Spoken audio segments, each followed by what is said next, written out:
Hey, it's Monique Young, live from Canadian Trucking Magazine.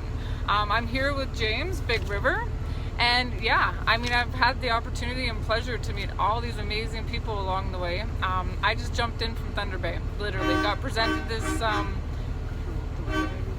so I just asked him to roll up the window a bit, just so we can actually hear our recording. So I just jumped in from Thunder Bay, literally got asked to do this opportunity, and I'm more than humbled and to be able to share the experience in truth.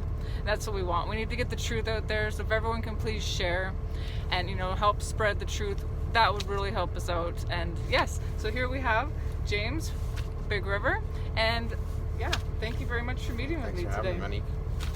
And yeah, I just was wondering, like, maybe you could share with everyone the experience you've had along the way, like in the small towns, and just kind of share your story and where you were from. Yeah, I'm from Big River, Saskatchewan, 3,400 kilometer trip. We hammered it out in 3 days to catch up to the convoy. We had some work we had to do, so got out late, and of course the town wanted to do a shout out to us in the morning and have a little parade out, so we had to wait till Wednesday morning. We got here, and the whole way here we hadn't had too much support through Regina and stuff. There was only 3 honks through us, so we flew our flags through, and we were wondering what we're doing here, if we were even worth coming or nothing. But once we caught up to the convoy, we kind of drove day and night, and once we caught up to them, and we left St. Sue Marie, I walked into Flying J in the morning, and there was about 60 guys in there, and they're all blue collar guys, working guys, and I walked in there, and I've never told 70 men that I love them. First of all, because I walked in there and the emotions to see everybody's faces, nobody wearing a mask, was just, I thought I was the only one in this fight, and to see that and the brotherhood was just amazing, right? It pulls on the old heartstrings. And so once we got out of there, we took on the hammer, and it's the first time I've been on a convoy, so learning the rules as we go. And I ended up we got an inside guy with us, so he got us in there. I think we were 4th or 6th out of the group, out of those, so that was pretty cool. Yeah, and on the road down, Sudbury is the biggest, like every town through was people on the side of the roads, and people jumping on the trucks and giving us messages and food and stuff in the truck, giving us washer fluid, and the support is just unreal. Sudbury, we were getting behind because there were so many people, and everybody wanted to stop and talk, and we were getting behind, so we're trying to catch up and make our deadlines and stuff, because we're trying to stay safe out there and be on our logbooks and keep everything legit. And we were getting through Sudbury, and 12 to 15 kilometers long, guys on the side of the road, 2 and 3 deep in every intersection, hundreds of people on the side of the roads, and they're cheering with their flags, and then it's minus 30 out there and the wind blowing, and they've been waiting for us for hours. If you made eye contact with somebody, I had to stop looking for a while, because you make eye contact with something, and all of a sudden they're braking and I'm braking, and I'm trying to drive the road, and yeah, so it was pretty good. I lost my voice because I was hollering out the window, freedom, like Braveheart there, so all the way down here. So, but yeah, so here is the inside of like what it's like to be on, just traveling and being in the heart of it and coming the distance, and just for so long, and it's just the support. And yeah, and is there anything else, and how far did you come? 3,400 kilometers. 3,400 kilometers. Yeah. Okay. Yeah, so 3,400 kilometers of just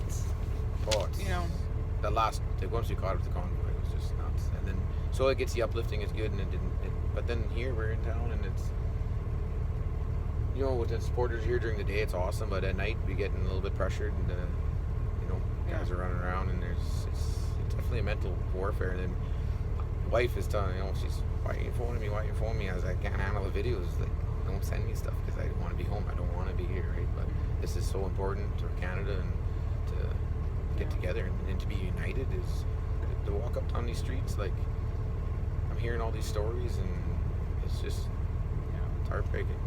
Well, thank you so very much for sharing that, and thank you for spending your time here. And now, what are your, do you have any plans, or are you just staying here, or just day by day? Or I've packed enough food for my 3 guys to be here for a month, and I haven't even touched my food yet. So a month. Did you hear that? They're prepared to stay here for a month, guys. They mean business. They're not going nowhere. Like, you know, let's get this done already.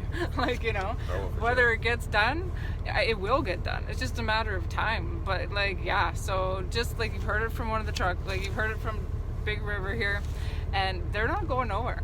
So let's, you know, let's face it. Game over. Let's do it. Oh, with this support and the guys coming, like, we can stay here however long it takes. There you go. Support however long it takes. We need you guys here just as much as we're here.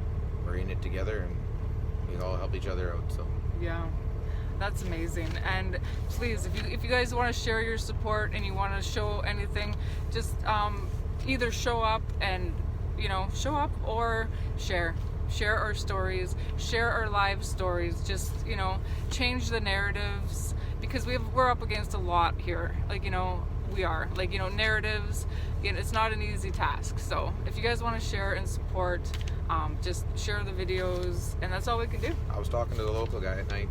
He was they had their grader blocking my way, and I kind of blocked him, and we're playing a little game of chess there. And the guy working there, you know, he didn't want to be here, and he straight up said, he said, dude, this is kind of awesome. He said, because when I have to clean the streets up come springtime, he said, you guys already done it for me.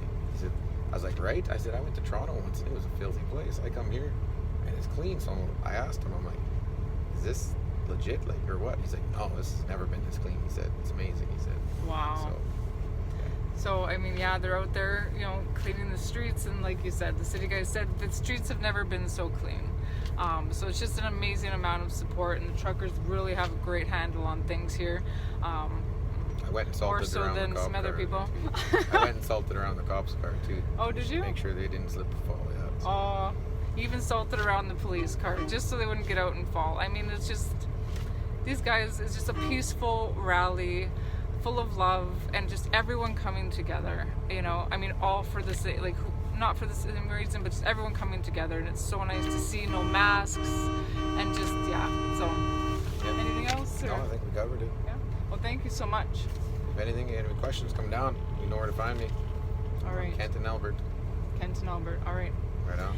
Okay, well, thank you very much, everyone. Signing out from Canadian Trucking Magazine, and yeah, we'll see you guys later. Thank you.